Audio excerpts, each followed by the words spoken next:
From New York City, Comedy Central presents Retta.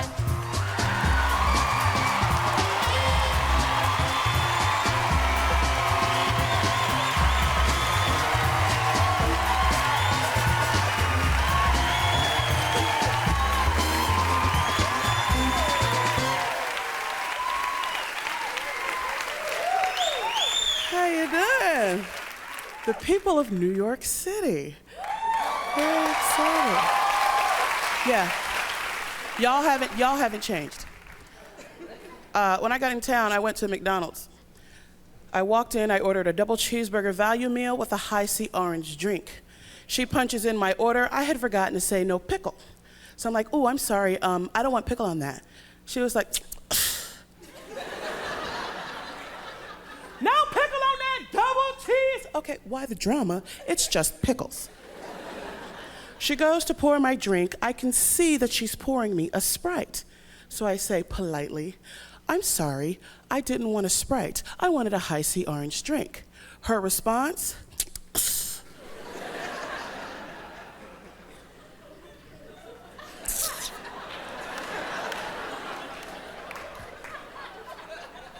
now I'm like, what is up with this stank-ass trick?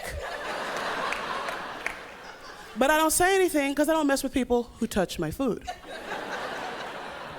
So finally my order comes up and she basically throws it on the counter at me. So I'm like, hold up, slick. I thought McDonald's was supposed to have fast and friendly service. She was like, that's at participating McDonald's and we ain't participating.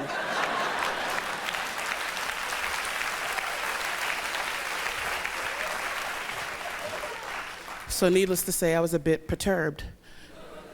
And I always run into drama, but at least Comedy Central's got me staying at a nice hotel.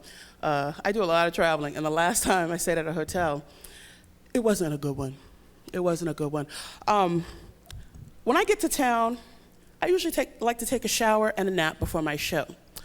I go into the bathroom of this hotel, and this is what I find.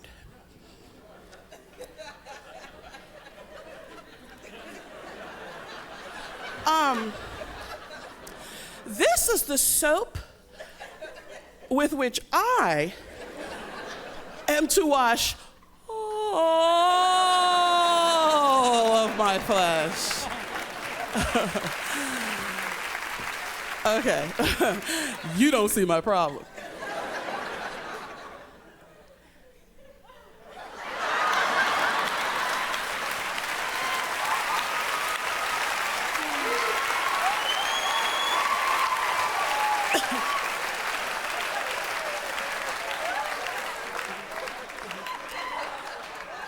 Yeah.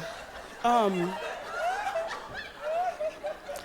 not gonna mention where else this gets lost.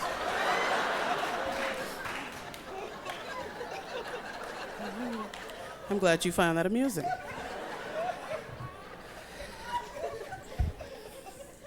I stay in a lot of hotels. I watch a lot of hotel cable.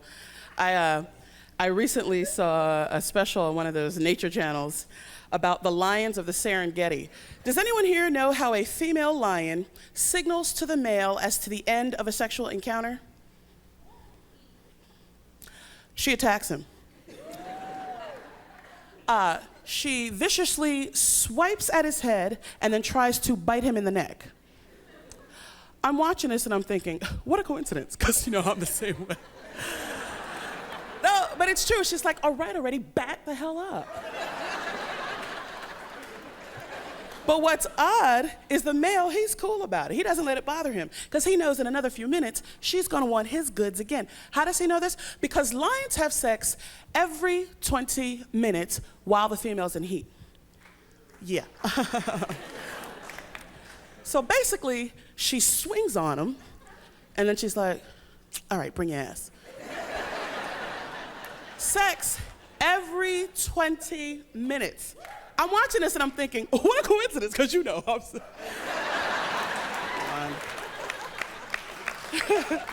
Okay, so they do the Wild Kingdom thing, as it may be. Every 20 minutes while she's in heat, let's say she's in heat for 3 days. That is 216 sexual episodes in 72 hours. 216 times in 3 days, yet some of you self-proclaimed Max like to brag about doing it twice in an hour before slipping into a coma.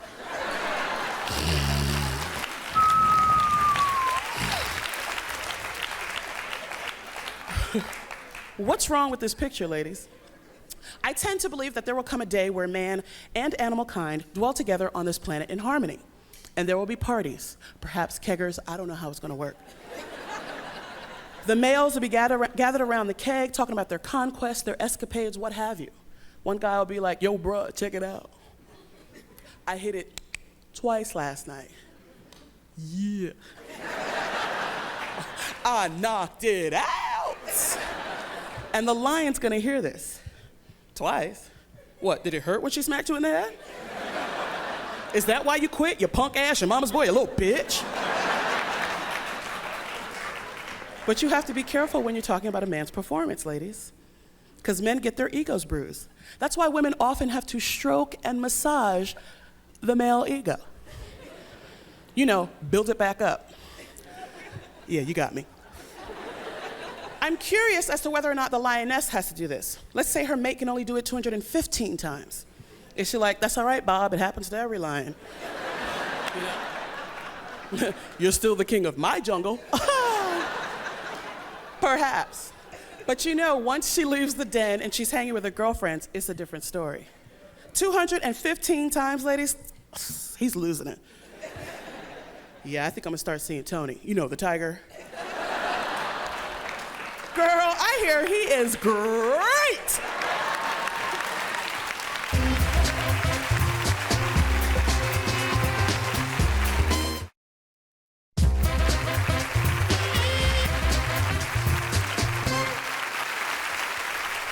I don't know how many people here have a friend who annoys you so much you don't know why you let them continue to be your friend.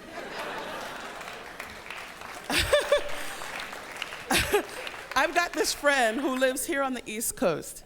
I live on the West Coast. She calls me early in the morning to complain about her job stress. Now let me preface that she holds the title of assistant to the office manager. So her big stresses lie in when to order more toner and whiteout. So you can see why she has an ulcer. And she's like, I'm the only one that does any work around here. If it weren't for me, nothing would get done. And I'm thinking to myself, yeah, I'm so sure you and your associate's degree from community college are what keeps Citibank moving like a well-oiled machine. But I don't say these things because I'm only evil on the inside.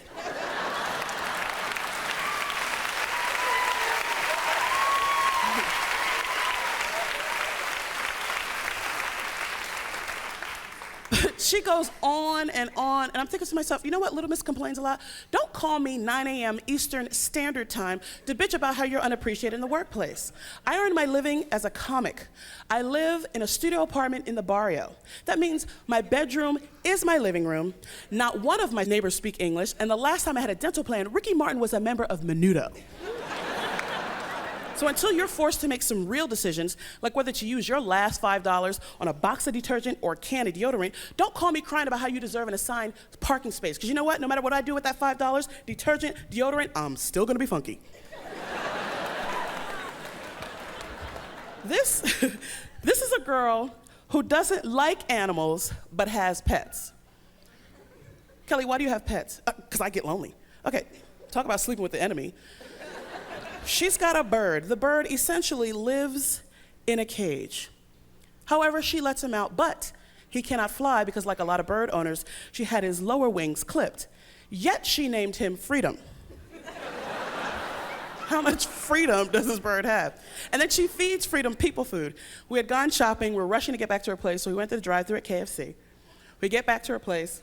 She always pulls the bird. She always has the bird on her lap, and she talks baby talk to the bird. She's like, oh, free. Oh, I love my free. Next thing I know, she starts feeding the bird some of her food. I was like, what are you doing? She's like, what? I'm feeding my bird. I said, you're feeding your bird. Bird?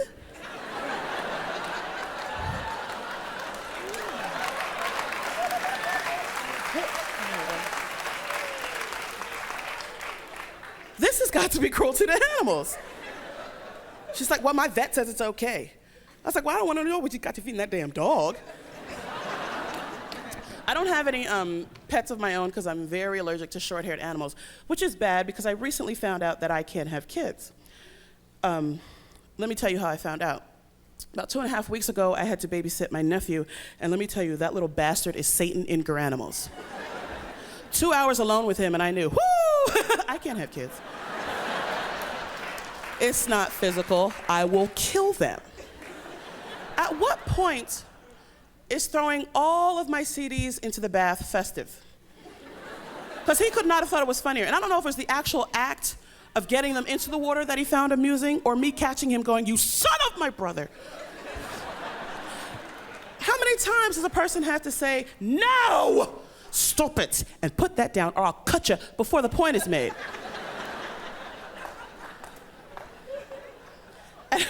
His mother had the nerve to name him Damon. I was like, that's awfully close to Demon, don't you think? When she's not around, I call him Damien or Lil Six for short. So after I've had 2 of the most horrific hours of my adult life with this child, his mother comes home and she's the icing on the cake. "Where's my baby? Where's my little devil?" I was like, he's in hell. Yeah. Satan stopped by with court papers, said he gets the kid every 2nd and 4th weekend. There's nothing I could do. Don't cry, my hands were tied. No, seriously, my hands were tied because your little Lucifer bound and gagged me.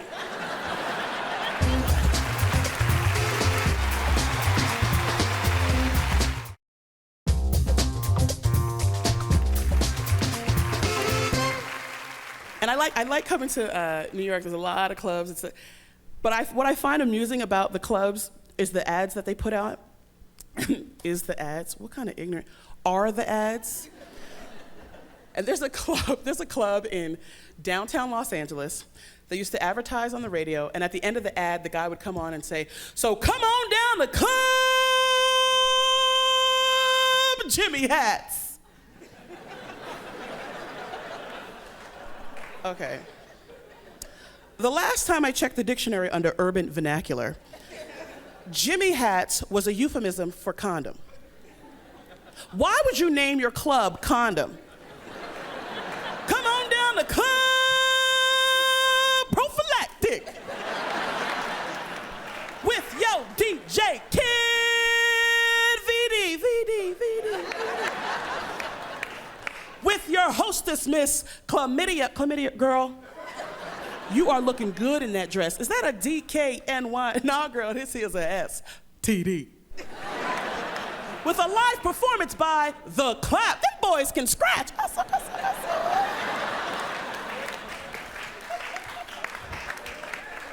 It's just a silly name for a club is all I'm saying. Why would you go to this club? Perhaps to get your itch on, I don't know. The first 100 guests get a free shot of penicillin. I bring this up because I'm pretty sure that every woman here has experienced this at least once. Ladies, have you ever been in the bathroom, in a public place, or at a party, and there is someone else who wishes to come in next? But instead of politely knocking on the door or gently trying the knob, they attack the door like a rookie DEA agent on his first raid? What the hell is that? Relax, get a drink, take the edge off. Unless you heard I was ODing in there, there's no need to kick the door down. I'll be right out. Because tell me if I'm wrong, it's a bit jarring when you're teetering in that squat position over the toilet because you don't want to get cooties on your booty. My balance ain't what it used to be, so surprises make for a very messy situation, you know what I'm saying? Particularly for that SWAT team trainee who's trying to get in next. And then you wonder why the seat's all wet. The seat's all wet because Dirty Harry over here was reenacting the big bust and scared the piss out of me.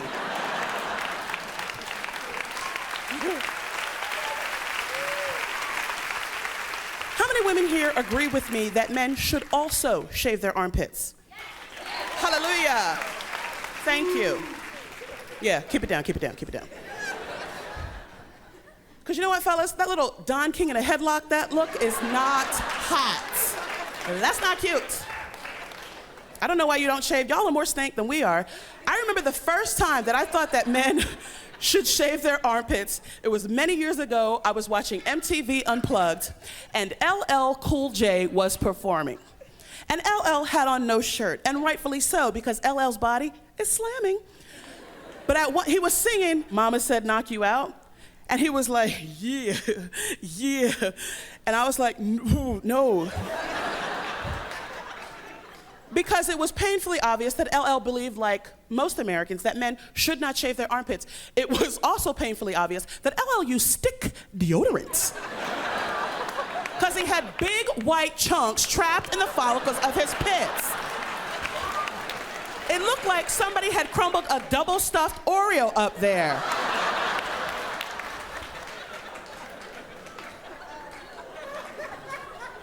So please, fellas, if you're not gonna shave it, aerosol spray it, because we don't want to see all that feta cheese.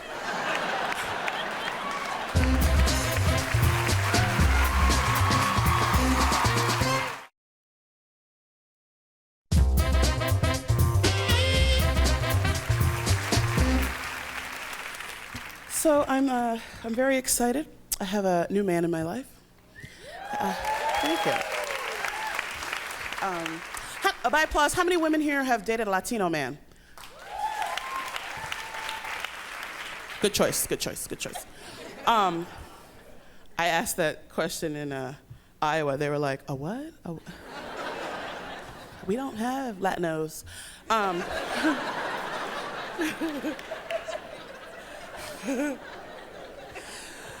If you haven't, I highly recommend it. But you know what you know what I found out in dating him? I don't know if it's Latinos in general or if it's Puerto Ricans. He's Puerto Rican. Yeah. Very fond of biblical names. For 2.5 months, I dated Jesus. Jesus, which is unsettling because I'm a sinner. His best friend is Angel. Jesus, an angel, just like that. Who knew? But when I first started dating him, I called my mom, and my mother and I are never on the same page. And I was like, hey, Mom, guess what? I'm dating Jesus. She was not amused. She's like, you know, I don't approve of that sort of thing. Mixed marriages rarely work. Besides, how'd you end up with a Jew? Okay, Mom, he's not Jewish, he's Catholic, he's Latino. She's like, oh, so he can't really go out into the sun, can he? Latino, not albino, Latino.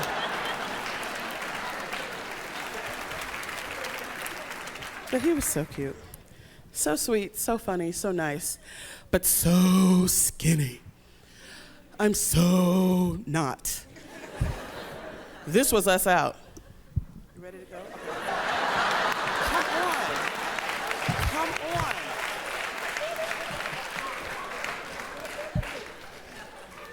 So clearly I had issues with the relationship because I couldn't do the cute little girlfriend things that other girls get to do. Like when I spent the night at his house, I can't wear his pajama shirt to bed.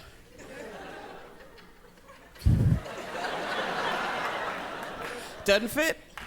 And even if I do get it closed, then those buttons become dangerous projectiles. I couldn't do things like sit on his lap at a party. Honey, tell me when your legs start to get numb. Honey, honey. You know? Because then it was all about clear, and I didn't need the drama.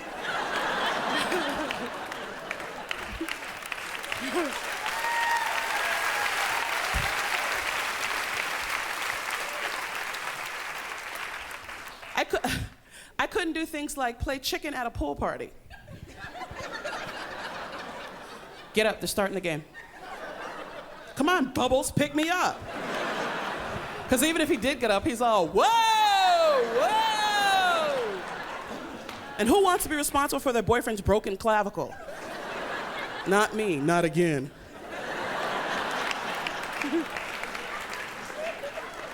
There are certain things that a big girl's not gonna hear her skinny boyfriend say. Things like, say mercy or I'll throw you in the pool. Word. Come on, let's see what you got, Ichabod, what's up? Oh, now? Who's wet now? Look at you, two for flinching, you punk.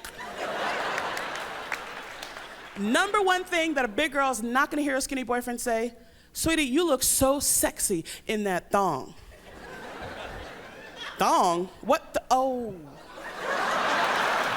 Hey, that's my time. My name is Retta. Thank you guys for coming out.